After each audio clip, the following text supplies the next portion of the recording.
en el sector agua en México. Voy a leer un poco de la semblanza del doctor Alex.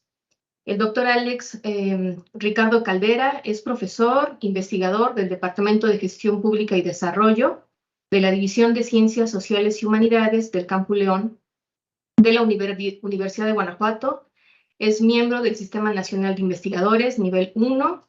Es doctor en Investigación en Ciencias Sociales, mención en Ciencia Política por la Facultad Latinoamericana en Ciencias Sociales, maestro en Administración y Políticas Públicas por el Colegio de San Luis y licenciado en Ciencias Políticas y Administración Pública por la Universidad Autónoma de Aguascalientes. En su trabajo académico lleva a cabo investigación en el área de ciencia política, particularmente políticas públicas y más específicamente gestión ambiental y del agua. Fue director de la División de Ciencias Sociales y Humanidades del Campus León de la Universidad de Guanajuato. Es miembro del cuerpo académico Agua, Energía y Cambio Climático, miembro del núcleo académico del doctorado en Ciencias Sociales, coordinador general de Desarrollo Académico de Campus León, coordinador de la licenciatura de Administración Pública y miembro activo de la International Political Science Association desde noviembre del 2011. Fue presidente del Colegio de Ciencias Políticas y Administración Pública de Aguascalientes y presidente del Colegio de Estudios Sociales de Aguascalientes, del cual también se desempeñó como su secretario general. Es miembro titular del Consejo Ciudadano de Contraloría Social del municipio de León, Guanajuato. Doctor Alex, bienvenido. Muchas gracias por participar en esta jornada académica. Así es que le damos el uso de la palabra.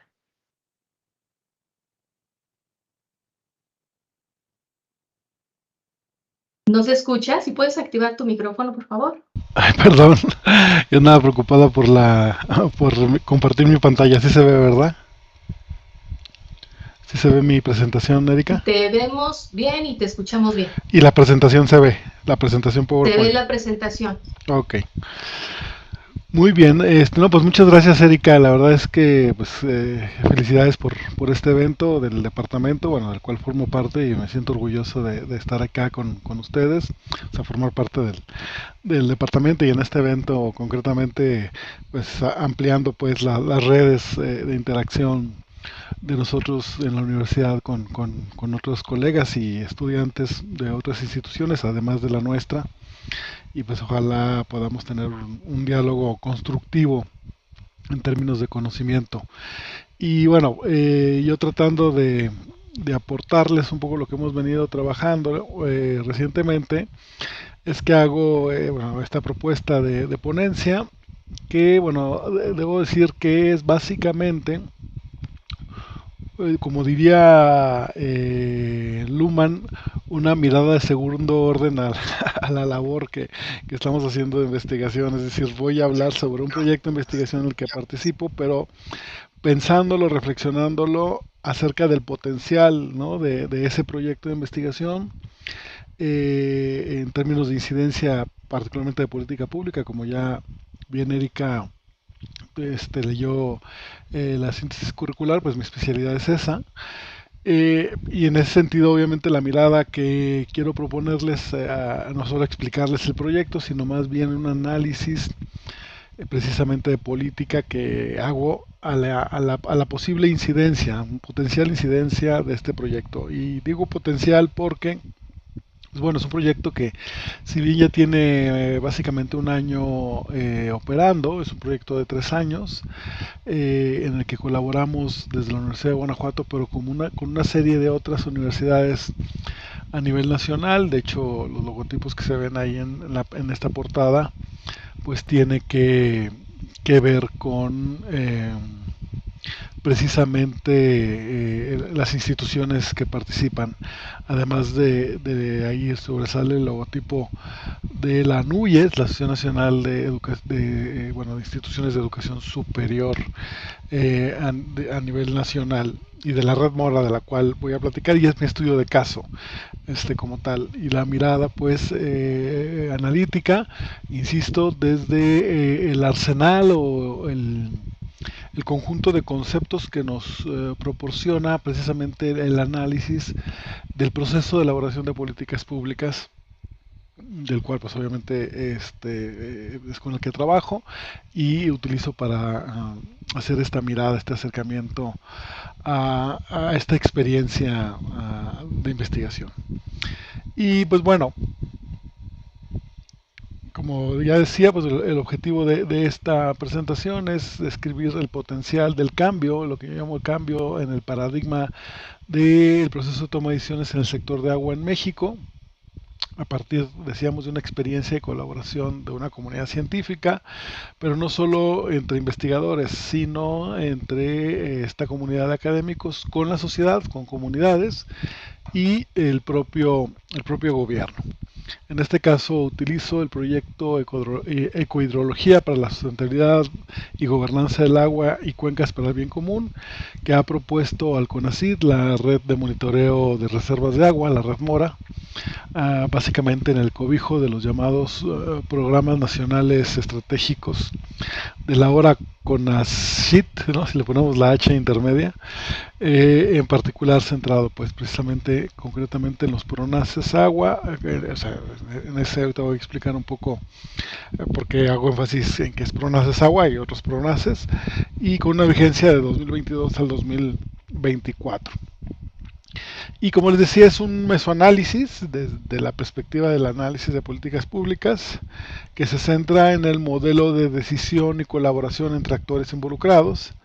Y obviamente la plataforma que propone PRONACES, de hecho desde su génesis, no del proyecto, sino del programa gubernamental que le da origen, pues el potencial que tiene para cambiar precisamente formas de llevar a cabo precisamente la colaboración entre sectores sociales, académicos y en este caso gubernamentales, ¿no? Tratando de generar pues diálogos entre estas comunidades, incluso pues bueno, la incidencia en la toma de decisiones y sobre todo incentivar la participación ciudadana en esa toma de decisiones.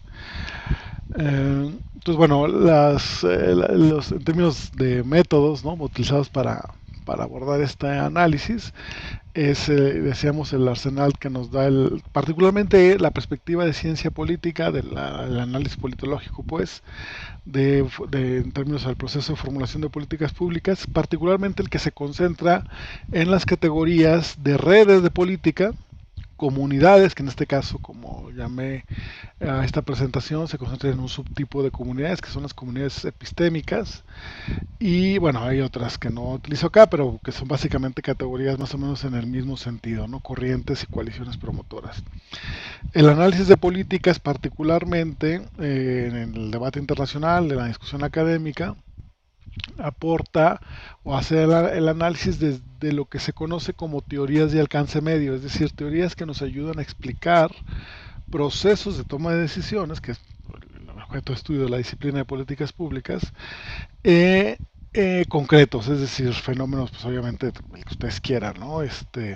Obviamente el enfoque de políticas públicas piensa en problemas públicos, es decir, inseguridad, poco crecimiento económico, crecimiento de la violencia de género, obviamente los problemas de salud pública, y en ese sentido se concentra en cómo se configuran dichos problemas en ciertos contextos específicos, porque obviamente es diferente el problema de inseguridad o el problema de obviamente acceso al agua, etcétera, en ciertas regiones o en países diferentes, es situacional, se concentra en los propios actores, en las propias reglas del juego, en las instituciones particulares, para entender precisamente cómo los actores van tomando decisiones en torno a tratar de resolver esos problemas públicos, ¿no?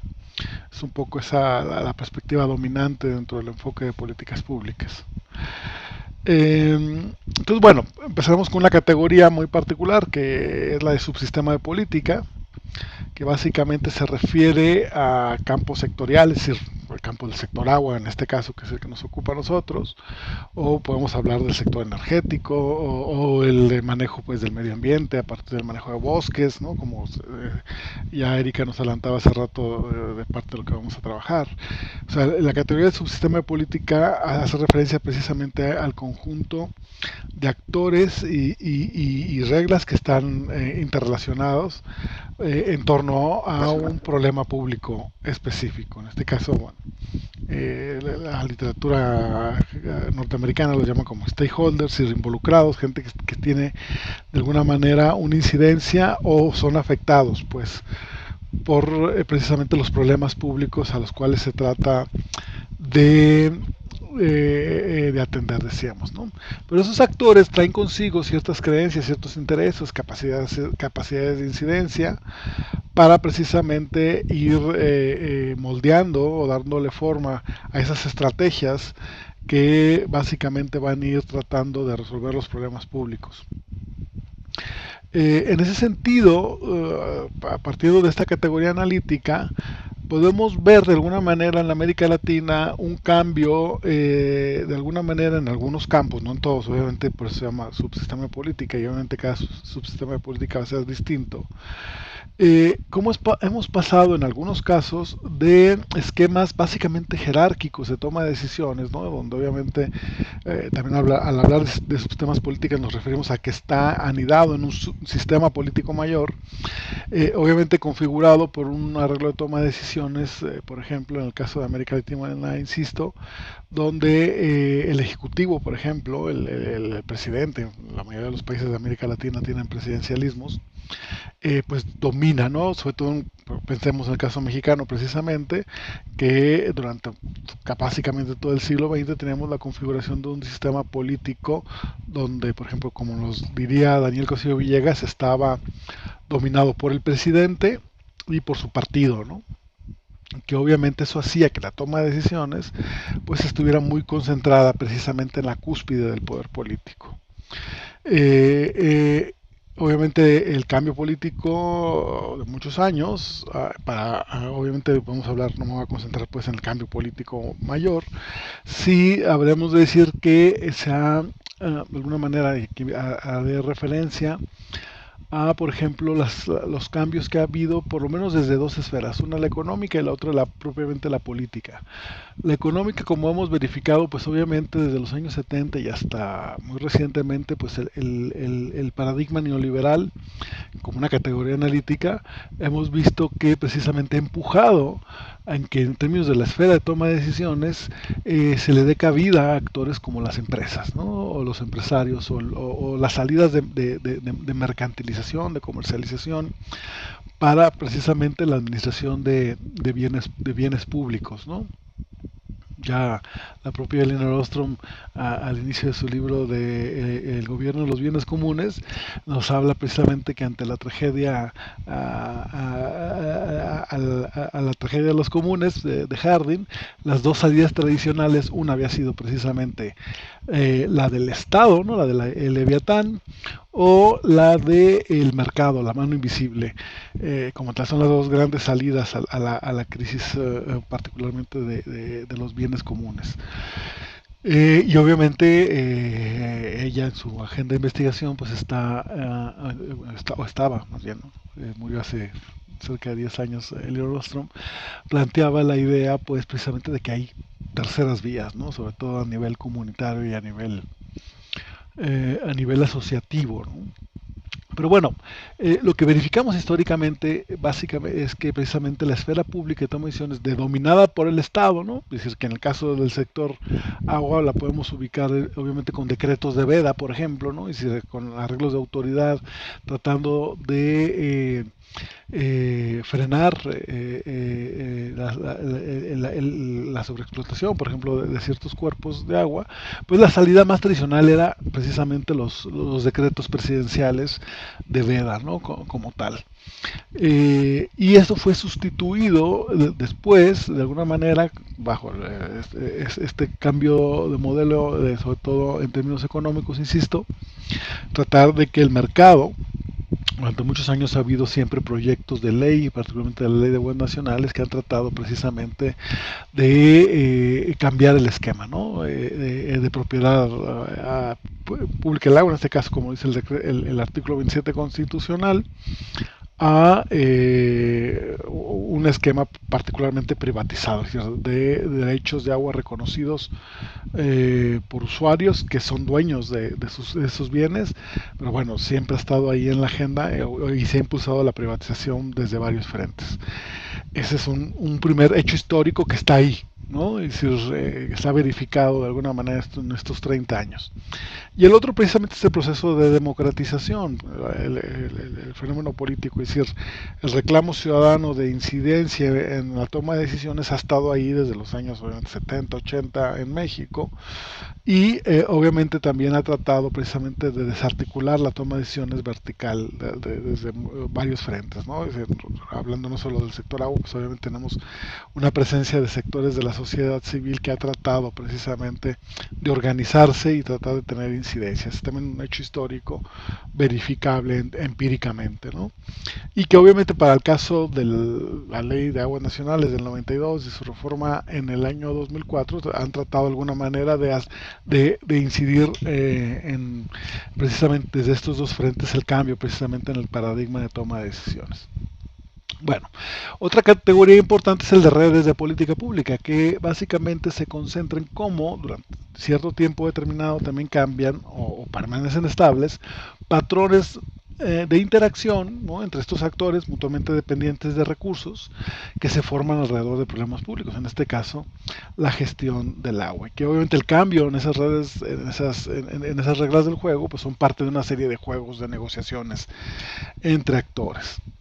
Y de ahí precisamente se deriva la categoría de comunidades epistémicas, que es es un subconjunto pues de ese universo de red de política pública, referido a un tema particular, que hace referencia a aquellos actores más bien un poco más homogéneos, unidos por un tejido cerrado entre actores que comparten valores y actitudes fundamentales hacia ciertos temas y políticas. Obviamente, en una red de política pública vemos diferentes comunidades epistémicas con diferentes ideas, que básicamente es donde nos lleva la atención en términos de análisis, ¿no? El conjunto de ideas que promueven estos actores, ¿no?, que pueden ser hegemónicos, pero no pueden ser únicos. Es decir, quizá durante un tiempo pueden dominar una serie de comunidades epistémicas, pero obviamente están en competencia y en discusión o conflicto con otras comunidades. Entonces, bueno, puede ser un grupo de profesionales que en cierta área científica, técnica o de interés que tratan de aportar precisamente desde esa temática pues las estrategias y el abordaje de los problemas de los cuales se quiere resolver. Estas son las categorías analíticas que hemos estado utilizando. Y bueno, algo que bueno, ya estaba adelantando, que las comunidades no son neutrales, ¿no? O sea, hay una tensión entre lo deseable y lo posible. Lo deseable está hecho precisamente por las categorías ideográficas, ¿no?, creencias, etcétera, sobre la naturaleza de los problemas públicos y de cómo resolverlos.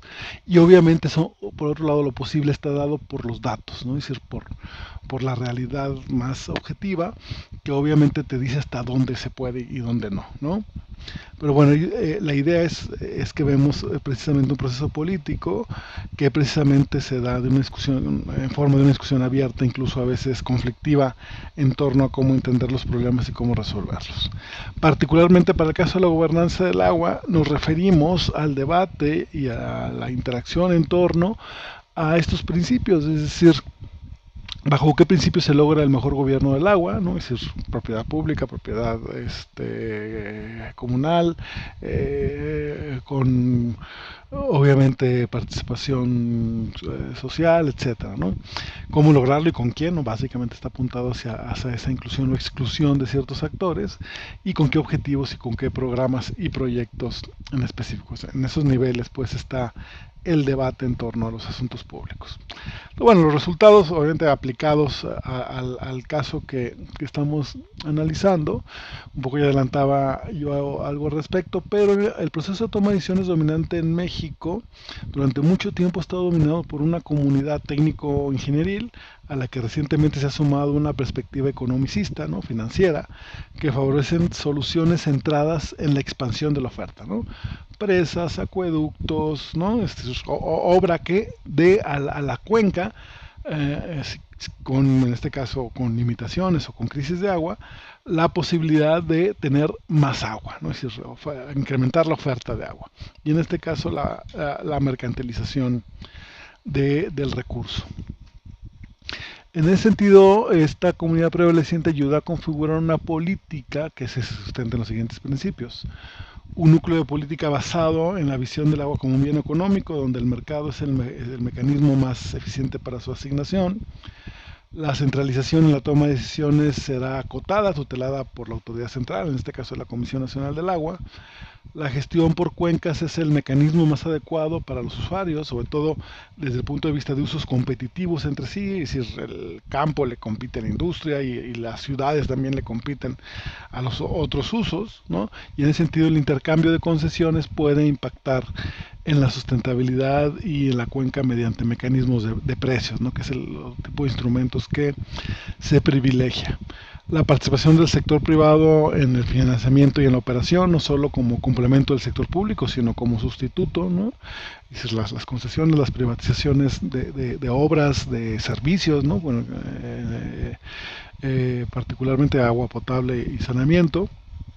La orientación de la política hídrica preferida es aquella que busca incrementar la oferta, ya decíamos, sobre todo en aquellas zonas donde no es posible frenar el dinamismo económico, aunque sea en escenarios de escasez, ante una solución, o más bien antes que las soluciones de ajustarse a la demanda, a la oferta, perdón, de agua que efectivamente tenemos, o sea, ajustar la demanda. El uso ecológico no es considerado en la disponibilidad del agua por cada cuenca, es decir, solo básicamente tradicionalmente tenemos los usos pues económicos y el social pues es el público urbano, pero obviamente el industrial, el agropecuario, el pecuario, pero no se le deja al medio ambiente caudales para su regeneración, para su obviamente equilibrio ecológico.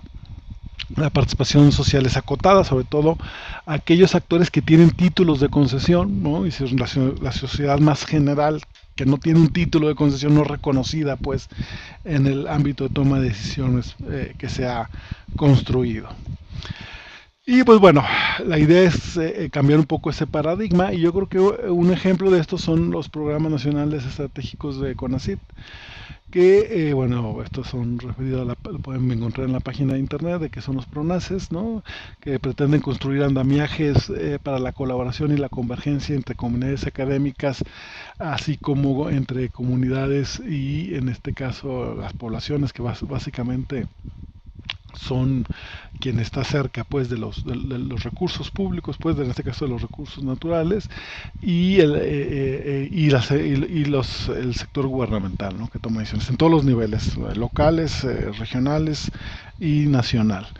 Particularmente el PRONACES Agua, lo voy a leer rápidamente, trata particularmente de desarrollar y difundir nuevos conocimientos e instrumentos con instrumentos teóricos, metodológicos, técnicos, institucionales, organizacionales, que tratan básicamente sí de aprovechar precisamente los avances científicos, los descubrimientos que la academia hace, pero sobre todo colaborar con las comunidades en un diálogo de saberes también, ¿no?, y de conocimientos que están ahí en la comunidad, y que básicamente ambos, obviamente de alguna manera con un acompañamiento sistemático y obviamente cercano, trata precisamente de generar condiciones para que también los tomadores de decisiones reconozcan pues el aporte de los académicos y de las propias comunidades.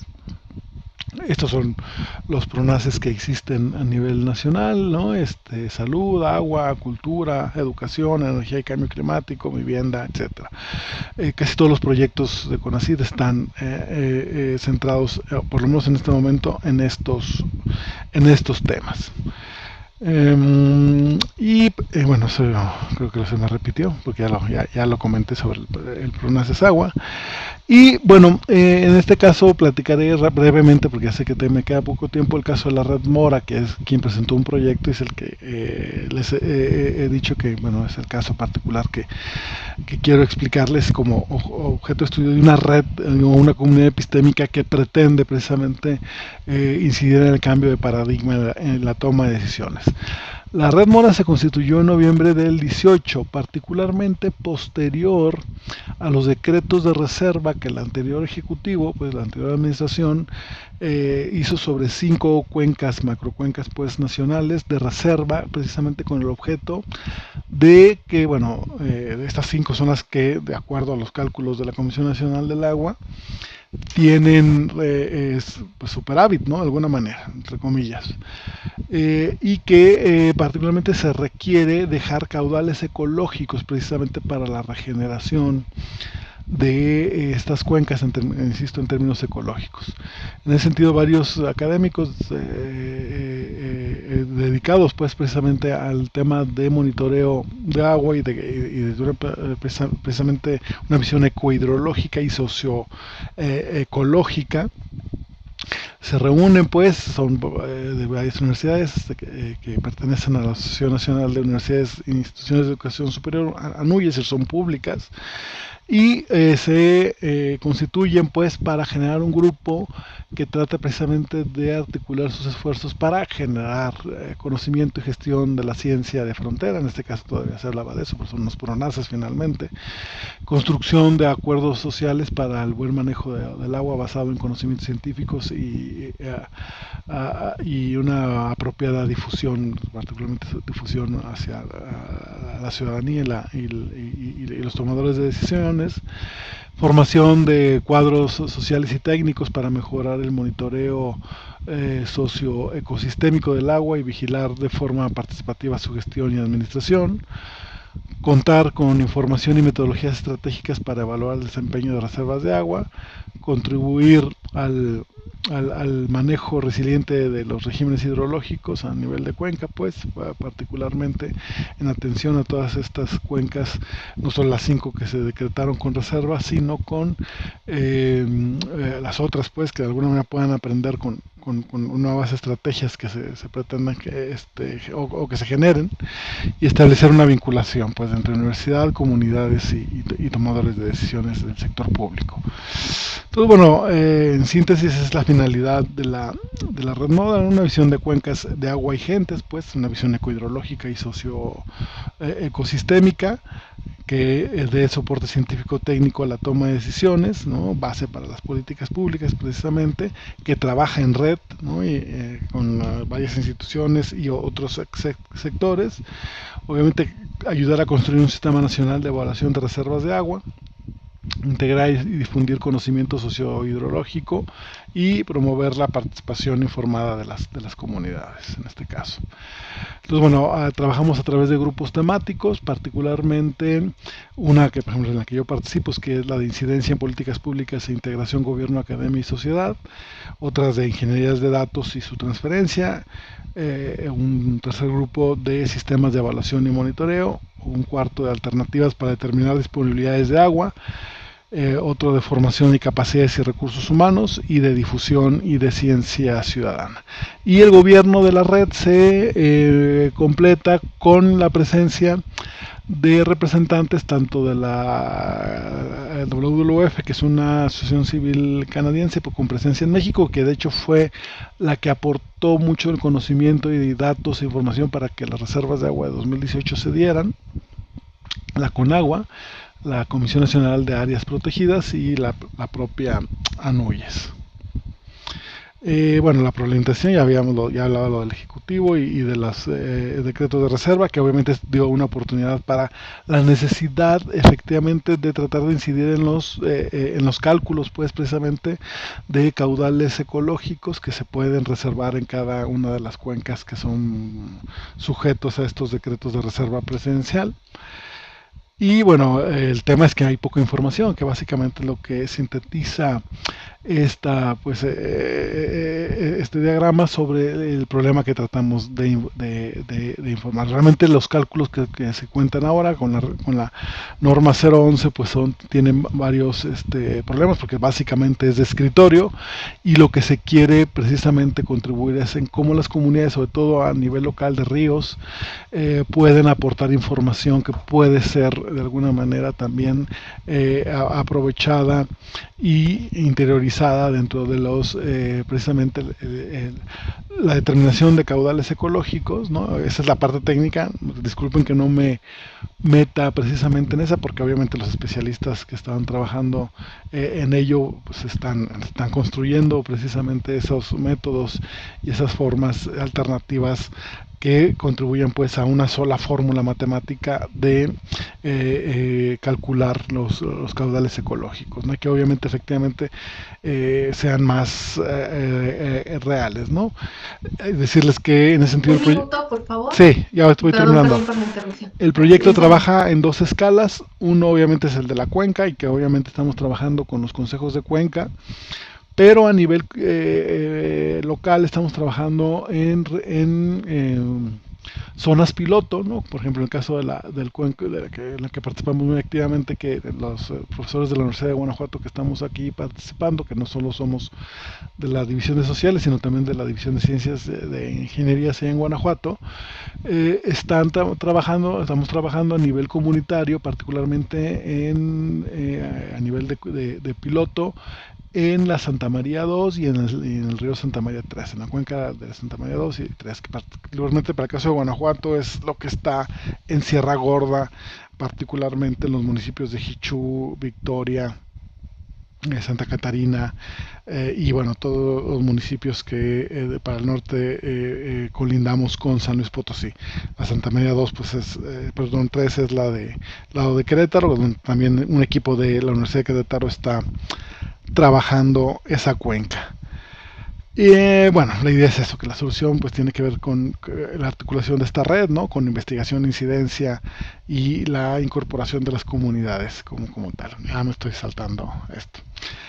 Bueno, están los objetivos, les voy a dejar la presentación del proyecto, que obviamente son tanto proyectos de incidencia, que es parte de las características de los PRONAI o de los PRONACES, y además de objetivos generales de investigación.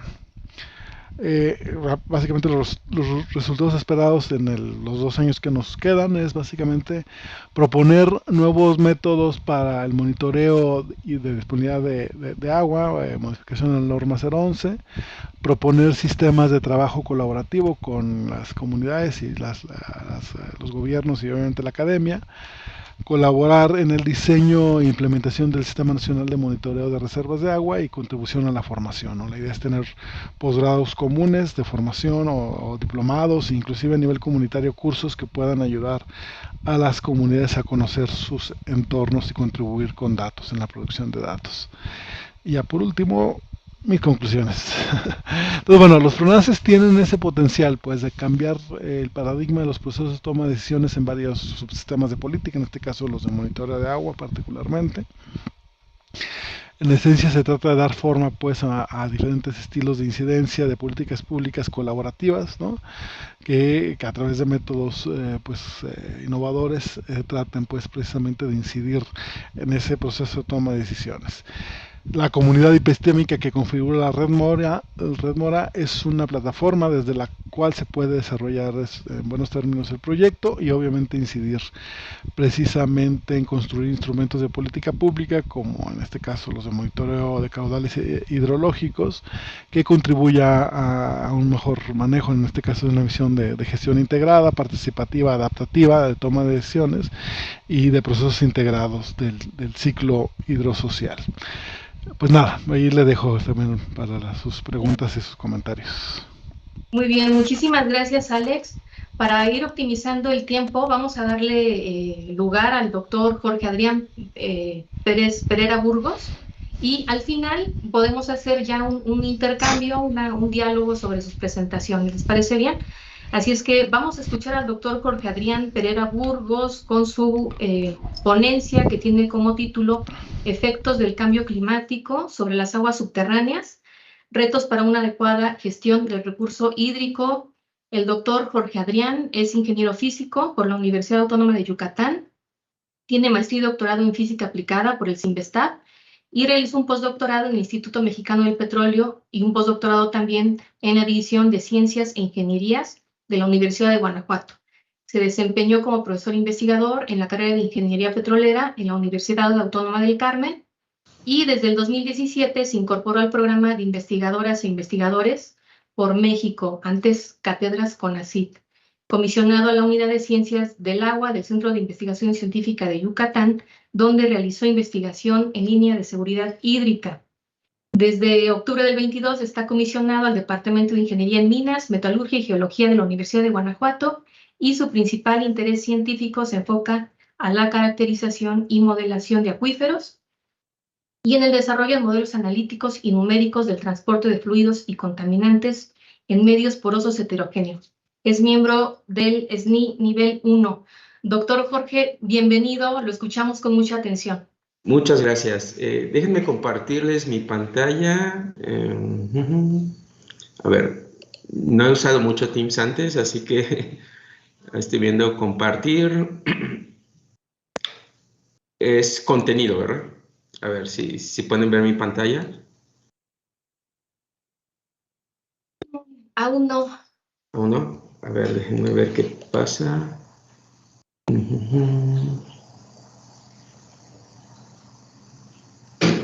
Compartir contenido. Es en la opción de compartir, ¿verdad? Sí, sí. Compartir pantalla, ventana, pestaña. Compartir pantalla. Es que no me asoma esa opción.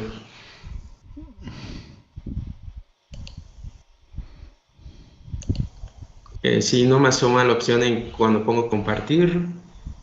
No me da la opción de compartir pantalla. Si gusta, doctor, igual. Ya está. Ya lo puse. Perfecto. Perdón. Ya si pueden verlo. Perfecto, lo vemos muy bien. Adelante. Perfecto. Bueno, rápidamente. Bueno, el título de la plática que les voy a impartir es un poquito de los efectos del cambio climático sobre las aguas subterráneas, que es, digamos, en la línea en la cual estoy investigando. Y cuáles son algunos retos para una adecuada gestión de recurso hídrico. Yo no estoy muy metido en la parte de gestión, yo estoy más enfocado en la parte de la generación de información que puede servir a los que se encargan de la gestión de recurso hídrico. Pero entonces quisiera hablarles de algunas de las problemáticas de por qué es tan complicado también desde el punto de vista científico de la investigación de ciencia básica, todo lo referente a esto de la gestión de aguas subterráneas, ¿no? Yo estoy como mencionaron anteriormente, yo estoy desde fines del año pasado en el Departamento de Ingeniería de Minas, Metalurgia y Geología en la Universidad de Guanajuato, ¿no? En el grupo de la doctora Jan May Lee. Bueno, voy a hablar para empezar un poquito de a qué nos referimos con gestión hídrica dentro de cierto contexto, ¿no? No hay que olvidar esta famosa frase de Jacques Cousteau que nos dice que no olvidemos que el ciclo del agua y el ciclo de la vida son uno mismo, para entender la importancia del agua dentro de lo que hacemos, ¿no? Entonces, dentro de la gestión integrada de los recursos hídricos se habla de un proceso que promueve el desarrollo y gestión coordinada de agua, tierra y otros recursos relacionados con el fin de maximizar un bienestar económico y social resultante de una manera equitativa. Pero lo importante es que sin comprometer la sostenibilidad de los ecosistemas vitales. Es decir, aquí tenemos que garantizar el agua en cantidad, pero además que sea segura para la gente, el agua para la producción de los alimentos, pero sin dañar los ecosistemas. Es decir, siempre tiene que haber una cantidad de agua que garantice la protección de estos ecosistemas, ¿no? Entonces, dentro de lo que es un balance hídrico, no podemos extraer más agua de la que podría empezar a alterar el sistema, ¿no? Entonces, la importancia del agua y saneamiento es que están considerados como parte de algunos de los objetivos de desarrollo sostenibles de la ONU, de hecho, específicamente en el objetivo 6. Y bajo el contexto de cambio climático que les explicaré un poquito más adelante, las aguas subterráneas son totalmente fundamentales como digamos, para amortiguar un poquito los efectos de este cambio climático a futuro, ¿no? Entonces, como les mencionó el doctor ahorita que acaba de terminar, toda la parte política es bastante compleja, ¿no? Y de hecho hay mucha investigación de la parte social en eso, ¿no? Entonces, la gestión integral de los recursos hídricos implica un proceso continuo que involucra llegar a acuerdos y soluciones entre diversos actores, y es aquí donde empieza la problemática, ¿no? Porque cada actor tiene un interés distinto en la forma como quiere utilizar el agua y las cantidades de agua que requiere, ¿no? Entonces, la carencia de una gestión apropiada de recurso hídrico pues conlleva ocupaciones del territorio y uso de recursos naturales de una cuenca en forma caótica e insostenible, y entonces esto empieza a ocasionar varios conflictos a corto y a largo plazo entre los usuarios, por ejemplo, conflictos sociales y también conflictos con el medio ambiente que se empieza a degradar, ¿no? Entonces, algunos desafíos que ya mencionó el doctor Caldera es, por ejemplo, considerar la gestión por cuencas, regiones hidrológicas, y ahorita les voy a mencionar cuál es la problemática asociada con la gestión por cuencas y regiones hidrológicas desde el punto de vista de la investigación básica, proteger fuentes de agua, zonas de recarga y preservar de acuíferos, que esto que está en rojo es porque se tiene que generar, digamos, información de ciencia básica. También algunos desafíos son fortalecer cosecha de agua de lluvia y su infraestructura de almacenamiento, incrementar tratamiento y reutilización de aguas residuales, modernizar sistemas de riego a pequeña escala, que cae dentro de algunos aspectos técnicos que son algún desafío, y los desafíos, digamos, de fortalecer capacidades institucionales, estrategias, políticas y políticas de uso eficiente y de mejoras de la productividad. Entonces, se supone que la gestión integrada de los recursos hídricos tiene que manejar como un todo toda esta información, lo cual lo hace bastante complejo. Y para entender un poquito el por qué también, dónde empieza la complejidad, hay que entender un poquito también cómo se está administrando, cuál es la situación del agua en México y cómo se administra de forma real el agua en México, ¿no?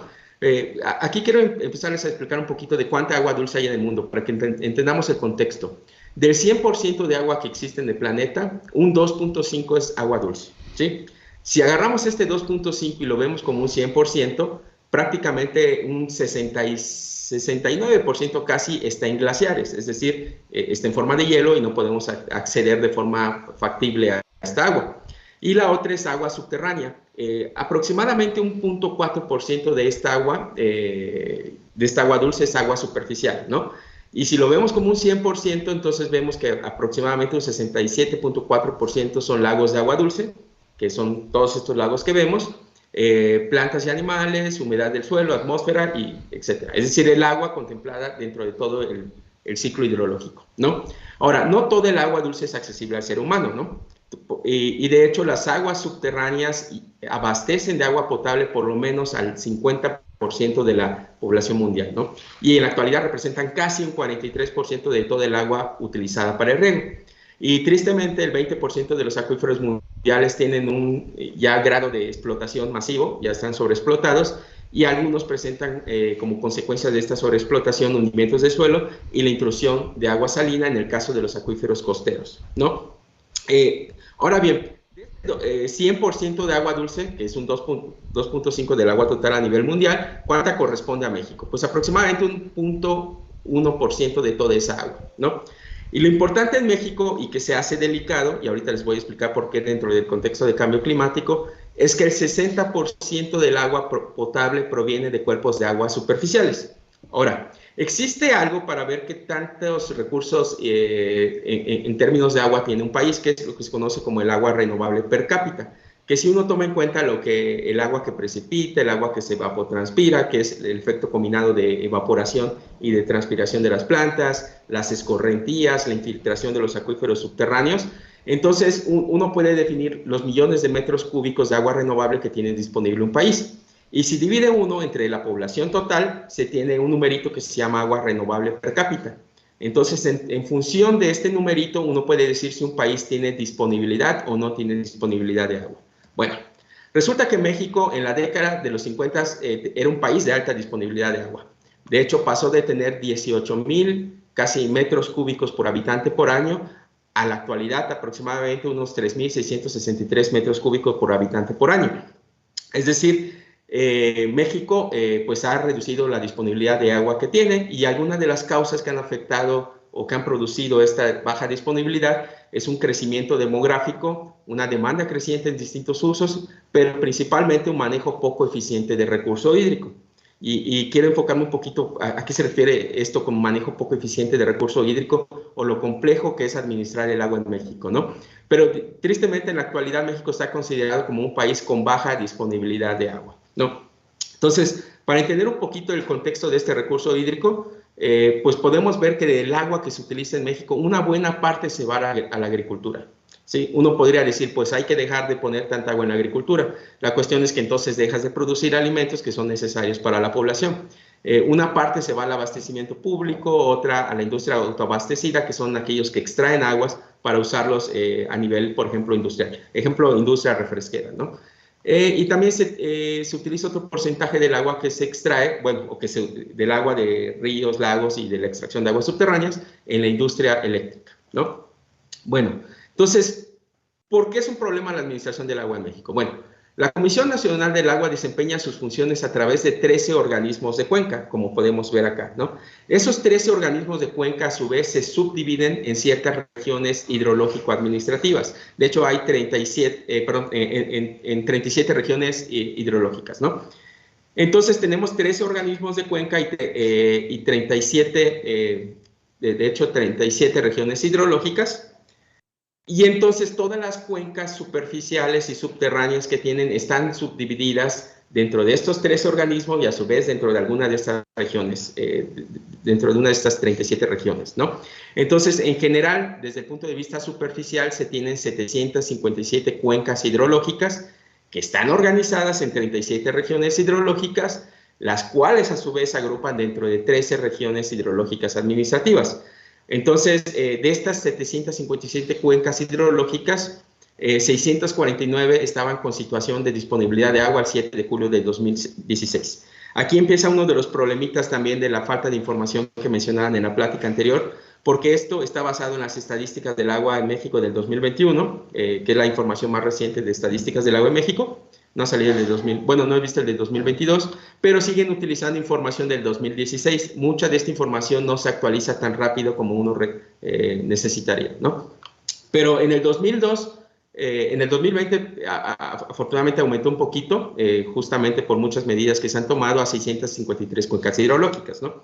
Entonces, empezamos a ver aquí cuestiones ya del tipo administrativo que tienen que ver que si una cuenca pertenece a alguna región hidrológica y a alguna región hidrológica administrativa en particular. En el caso de cuencas superficiales, bueno, tal vez no habría tanto problema, pero en el caso de las aguas subterráneas es bastante problemático porque la administración sigue respetando un poquito estas cuestiones administrativas y en realidad los acuíferos subterráneos no respetan límites fronterizos. De hecho, pueden haber acuíferos subterráneos que son compartidos por diferentes estados, diferentes entidades, incluso diferentes países, ¿no? Entonces, se vuelve una problemática administrar este tipo de acuíferos subterráneos porque entonces empiezan a haber, digamos, que se sobrepasan límites administrativos y entonces uno tiene que ver cómo se canalizan esos recursos, a qué administración le corresponde más dinero, ¿no? Para administrar estos acuíferos subterráneos, ¿no? Pero bueno, entonces con respecto a estas aguas subterráneas, el país está dividido en 653 acuíferos.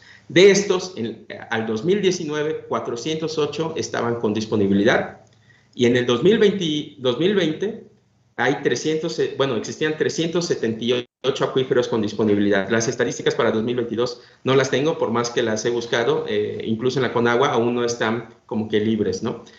Pero digamos que una buena parte de las aguas subterráneas en México, pues ya, digamos, los acuíferos que tienen estas aguas subterráneas, pues ya están prácticamente sin disponibilidad, ¿no? Sin disponibilidad no quiere decir que no hay agua, puede haber agua, pero no digamos, en cantidades suficientes para ser explotada, ya sea para usos de diferentes usos constitutivos, ¿no? Con respecto al estado de Guanajuato, en realidad de los 20 acuíferos que se tienen aquí, prácticamente solo hay 5 con disponibilidad, ¿no? Los otros ya están sin disponibilidad justamente por una demanda excesiva de esta agua, una extracción excesiva, ¿no?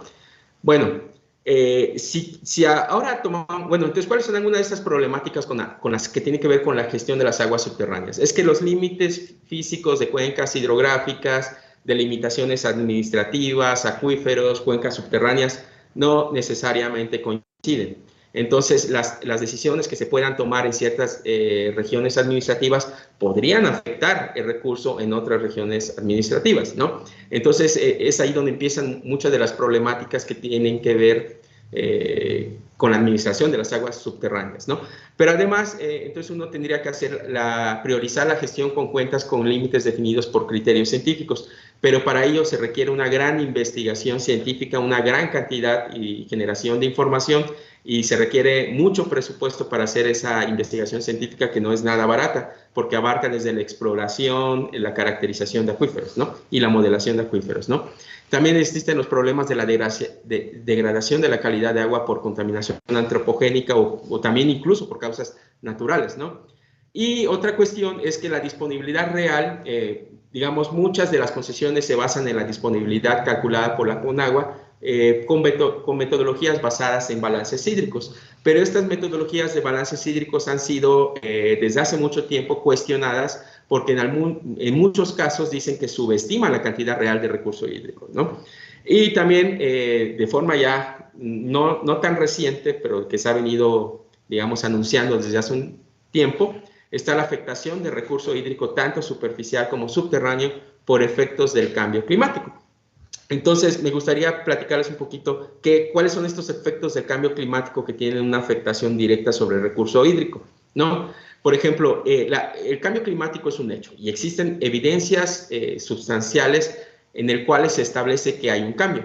Por ejemplo, aquí lo que se puede ver es la temperatura promedio global, promediada a 10 años, digamos, durante los últimos 2000 años, en el cual se puede observar que durante los últimos años hay un pico enorme, que cuando uno simula, por ejemplo, causas naturales de elevación de temperatura, uno puede ver que lo que se observa está por mucho, bueno, algunos grados por arriba de lo que sería un comportamiento natural, un calentamiento natural del planeta, como ha ocurrido en otras épocas, ¿no? de la historia del planeta Tierra, ¿no?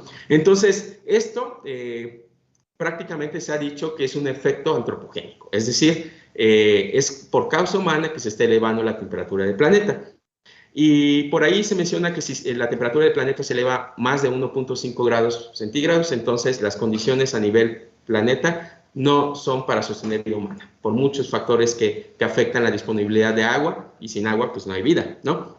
Entonces, algunos de los efectos que tiene el cambio climático, que no hay que confundir cambio climático con el concepto de aumento de temperatura, porque hay regiones donde pueden disminuir las temperaturas, pero en términos globales la temperatura del planeta aumenta. Están los cambios de temperatura. Aquí, por ejemplo, bajo diferentes escenarios que contemplan los caminos de concentración representativos que tienen que ver con la generación de gases de efectos invernadero. Mientras mayor sea este numerito, quiere decir que son menores la mitigación de estos gases de efectos invernaderos. Entonces, tienen escenarios de mucha elevación de la temperatura. Pues entonces se puede ver cómo la temperatura, digamos, global está aumentando. Por ejemplo, algunos escenarios contemplan que, por ejemplo, para la península de Yucatán, un escenario de 4.5 contempla incrementos de 1 grado hasta 5 grados centígrados de incremento de la temperatura. Pero aquí no hay que olvidar que estas temperaturas no se deben alcanzar nunca, porque más de 1.5 grados, entonces ya empieza a haber problemas con la cuestión de vida en el planeta Tierra, ¿no? Sin embargo, también empieza a haber otro efecto de cambio climático, que es el cambio en la precipitación o una redistribución de la precipitación a nivel planeta. En el caso de México, prácticamente todos los escenarios aumentan hablan de una disminución en la precipitación, ¿sí? Es decir, en México, conforme vayan transcurriendo los años, además de un incremento de temperatura en gran parte del territorio nacional, vamos a tener prácticamente una disminución de la precipitación. Entonces, esto no va a afectar únicamente a los cuerpos de agua superficiales, sino también a los cuerpos de agua subterráneos, ¿no? Otros de los efectos que tienen los acuíferos costeros es la elevación del nivel del mar, porque la elevación del nivel del mar va a provocar inundación de zonas costeras, afectando infraestructura costera. Pero además, este aumento del nivel del mar ya ha sido, digamos, estudiado un poquito, únicamente como elevación del nivel del mar en diferentes partes del mundo. Y hay escenarios, incluso para la península de Yucatán, de qué zonas se verían inundadas por este aumento del nivel del mar, por el derretimiento de los polos debido al efecto de cambio climático, ¿no? Incluso se ha evaluado las pérdidas económicas que se tendrían en zonas costeras, por ejemplo, en este caso del Caribe mexicano, únicamente por inundaciones de aguas agua de mar, ¿no? No obstante, la elevación del nivel del en acuíferos que están pegados a la costa. Y es que provoca un desplazamiento del ente de agua dulce, que es prácticamente la cantidad de agua dulce que tenemos, o el agua dulce que está, digamos, en el medio geológico, provoca un desplazamiento de este lente tierra adentro, y esto provoca una elevación del nivel freático, y entonces empieza a haber inundaciones en zonas que son topográficamente más bajas, que es lo que podemos observar acá. Entonces, además de las inundaciones que podrían haber por el aumento del nivel del mar, hay un segundo efecto que son inundaciones por aguas subterráneas, justamente por este desplazamiento del lente de agua dulce tierra adentro. Y, por ejemplo, esto se ha empezado a estudiar de forma muy reciente. De hecho, tiene menos de 10 años que se ha empezado a estudiar estas consecuencias de inundaciones por aguas subterráneas en zonas costeras, que tienen que ver justo con este fenómeno. Y, por ejemplo, aquí en el acuífero de Honolulu, en Hawái, lo que se ha visto es que si se toma en cuenta únicamente aumento del nivel del mar, se tiene cierta afectación a la infraestructura por este aumento del nivel del mar, pero si se toma en cuenta adicionalmente las inundaciones por agua subterránea debido a este efecto físico de desplazamiento del agua dulce, las inundaciones se extienden, ¿no? Entonces, esto va a tener problemas sociales, porque entonces no hay que olvidar que la mayor infraestructura en muchas partes de muchos países que tienen costa está justo en estas zonas costeras. Entonces empezaría a haber problemas de movilidad, justamente porque estas zonas dejan de ser accesibles, y entonces va a haber problemas de migración local, ¿no? También asociadas a estos problemas de inundaciones, ¿no? Y esto se ha empezado a estudiar bastante, ya sea el efecto del aumento del nivel del mar y las inundaciones por agua subterránea en varias partes del mundo. Aún hay muy poca literatura científica, ¿no?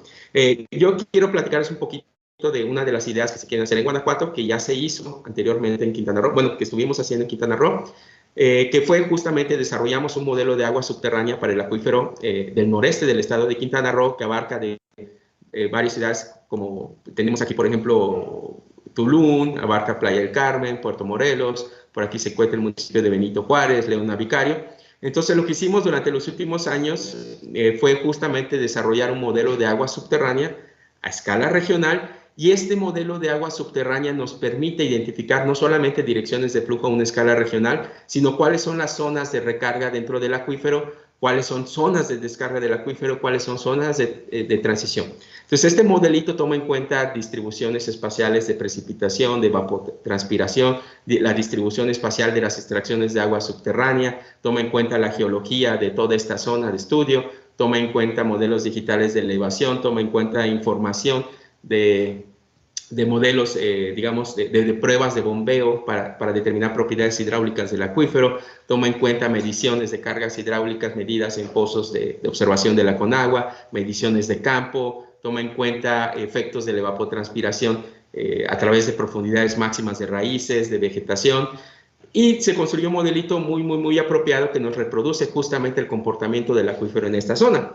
Y este modelito tiene bastante precisión, lo desarrollamos, afortunadamente pudimos desarrollarlo con bastante precisión, y nos permite identificar diferentes cuerpos de agua, como son cenotes, humedales o agua en zonas lagunares. Y lo que hicimos sobre este modelito fue justamente, como ya tenemos este modelo de estado estacionario actual del comportamiento del acuífero, fue evaluar los efectos que tendría el cambio climático, ya sea por disminución de precipitación, aumento de temperaturas y elevación del nivel del mar, y evaluar entonces a futuro cómo serían los escenarios del comportamiento de este acuífero. Y es algo en lo que estuvimos trabajando un poquito, justamente tuvimos que usar datos de estos diferentes escenarios de cambio climático dados por los RCPs.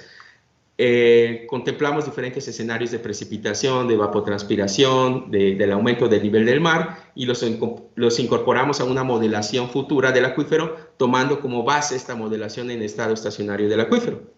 Y entonces evaluamos justamente cómo serían los cambios de precipitación ante estos escenarios, los cambios de evapotranspiración de estos escenarios, contemplamos diferentes aumentos del nivel del mar y evaluamos entonces los efectos de inundación por aguas subterráneas, los efectos de inundación por agua de mar, y entonces los cambios que tendría sobre el comportamiento del acuífero comparado con el comportamiento que se tiene caracterizado al día de hoy, ¿no? Entonces, mucho de esto es un poquito de lo que queremos desarrollar para el estado de Guanajuato, desarrollar o actualizar estos modelitos de aguas subterráneas y evaluar sus efectos sobre el cambio climático, ¿no? Pues entonces, ¿por qué las aguas subterráneas son fundamentales? Porque como vimos, las aguas subterráneas, bueno, son menos susceptibles a los efectos de cambio climático. Cuando se eleva la temperatura, principalmente se va a evaporar cuerpos de agua superficiales, entonces las aguas subterráneas van a ser alteradas, pero en menor medida por este aumento del nivel del mar. Entonces, a futuro se vuelven ¿cómo se llama? Son fundamentales para la adaptación futura de la sociedad, ¿no? Entonces, el aumento de temperaturas va a impactar negativamente las fuentes de agua superficiales, entonces a futuro se espera que las aguas subterráneas empiecen a ser cada vez más importantes, pero ya vimos el contexto de México, donde tenemos prácticamente muchos acuíferos subterráneos ya en una condición de sobreexplotación, ¿no? Entonces se requiere una evaluación muy amplia de la vulnerabilidad de los acuíferos ante efectos del cambio climático, y estudios de este tipo en México son muy pocos. De hecho, a nivel mundial apenas se está empezando a estudiar los efectos del cambio climático sobre estos comportamientos del acuífero, ¿no? Entonces eso involucra mucha investigación en ciencia básica, ¿no? Pues aquí habrá agradecimientos a algunos de los colaboradores con los que desarrollamos este modelito, que fue un trabajo de muchos años, y pues muchas gracias por su atención. Entonces, no Muchas sé. gracias, doctor Jorge Adrián. Gracias. Doctor Alex, me parece que han abordado... Compartir. Se escucha como eco, ¿verdad? Ah, sí. Doctor Adrián, ¿puede apagar un momentito su micrófono? Sí. Ahí está mejor. Muchísimas gracias. Yo creo que han tocado varios puntos que son fundamentales. Por una parte, digamos, el papel que juega en todo el proceso de gestión del agua las comunidades epistémicas, ¿no? Como bien lo mencionaba el doctor Alex en la primera presentación. Por otra parte, justamente todas las tensiones que se generan sobre los diversos usuarios para el uso del recurso, como lo mencionaba el doctor Adrián en su ponencia, ¿no? Entonces, la pregunta aquí sería cómo poder justamente llegar a un diálogo de saberes, como lo decía el doctor Alex, entre estas comunidades epistémicas para lograr llegar a una gestión, digamos, que pueda beneficiar también a los diferentes usos, en este caso también el social, que es muchas veces el que queda como más relegado, ¿no? Entonces, creo que hay muchos detonantes para la discusión, tenemos algunos minutitos, podemos abrir los micrófonos para el público, si alguien quisiera hacer una pregunta a los doctores, adelante.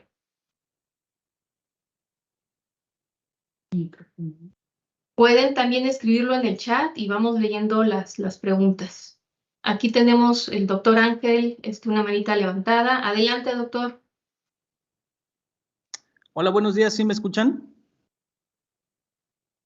Sí, bueno, una pregunta para ambos, ya que ambos, tanto el doctor Ricardo como el doctor Jorge Adrián, hablan de este manejo de recurso hídrico por cuencas. Si nos pueden dar como un poco más de información, ¿no? O detalles sobre qué es lo que implica este manejo de recurso hídrico por cuencas, porque bueno, me parece que este concepto acá en ciencias sociales todavía no estamos tan familiarizados con él. Entonces, ¿cuáles serían las implicaciones? Porque también, como lo menciona el doctor Jorge Adrián, pues las cuencas son un sistema de organización, por llamarlo de alguna forma, pues más geográfico, ¿no? O sea, tiene que ver con cómo se está organizado el territorio y que obviamente, pues de alguna forma, en muchos casos se contradice, ¿no? Con lo que es la división política del país, ¿no? En estados, ¿no? Y eso, pues, crea problemas para la administración y la gestión, me imagino, ¿no? Entonces, un poco eso, si nos pueden dar esa información, ¿no? Sobre qué implica la gestión de las cuencas. Y otra pregunta también para el doctor Jorge Adrián. Ambas ponencias muy interesantes. Preguntarle al doctor Jorge Adrián, que fue el que habló más sobre el agua subterránea, si tendrá usted datos para el caso de León. O sea, ¿qué es lo que sucede con el caso de aquí del manto freático, el agua subterránea, de León, ¿no? Y pues nada más, por cuestión de tiempo, ahí dejaría mi comentario. Gracias.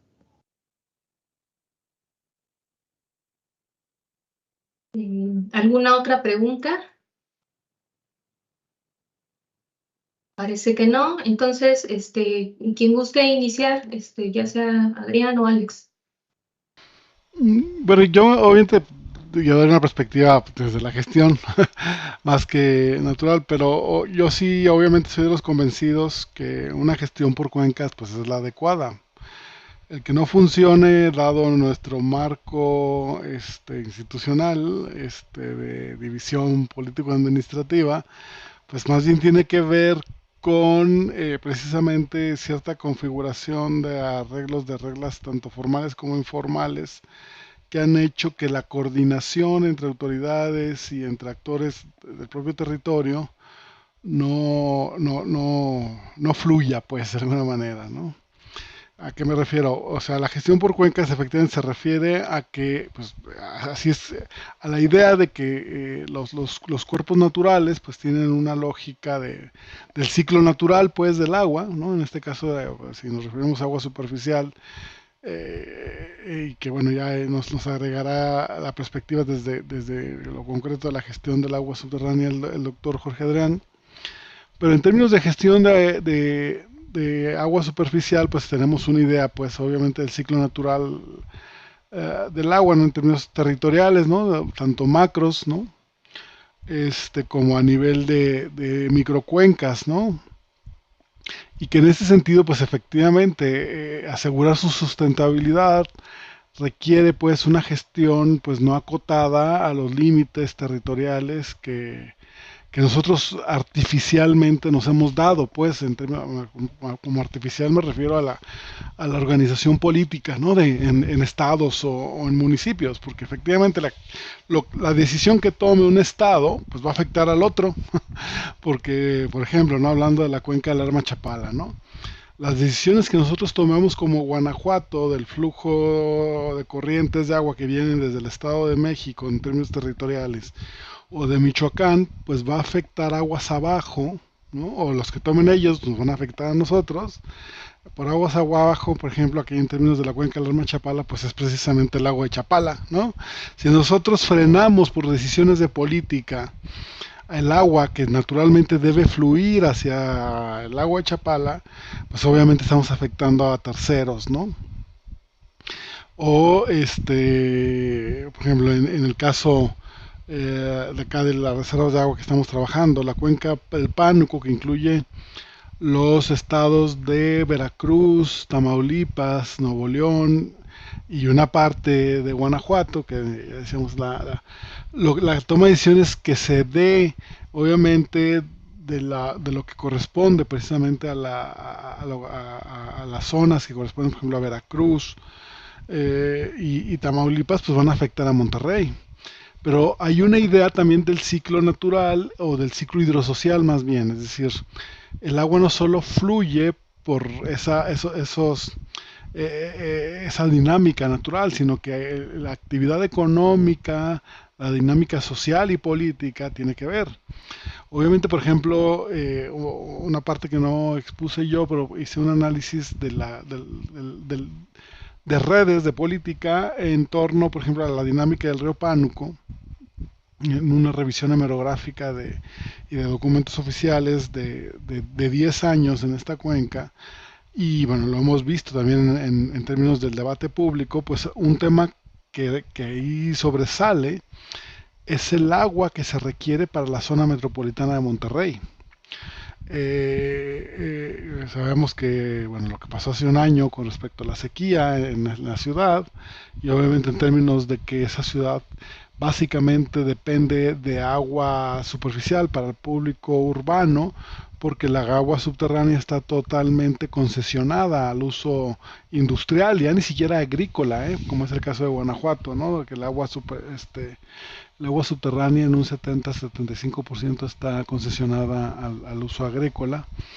En el caso de esa cuenca, particularmente para Monterrey, totalmente depende de las presas, por ejemplo, como el Cuchillo y todas ellas, ¿no? Que han venido trabajando, por ejemplo, el tema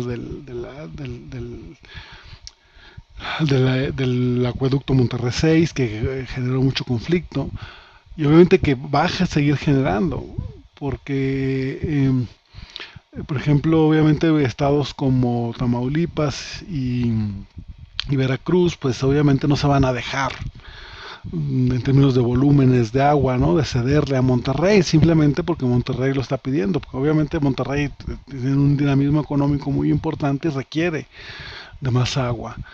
Pero por eso es el tema de los conflictos, obviamente es donde entramos los cientistas sociales. Nosotros más bien como cientistas sociales o especialistas en gestión o quien trabaja desde el punto de vista comunitario, pues tiene que ver cómo mejor nos podemos coordinar, y son precisamente en estas instituciones, ¿no? En estas reglas del juego, espacios de decisión. Por ejemplo, el caso de México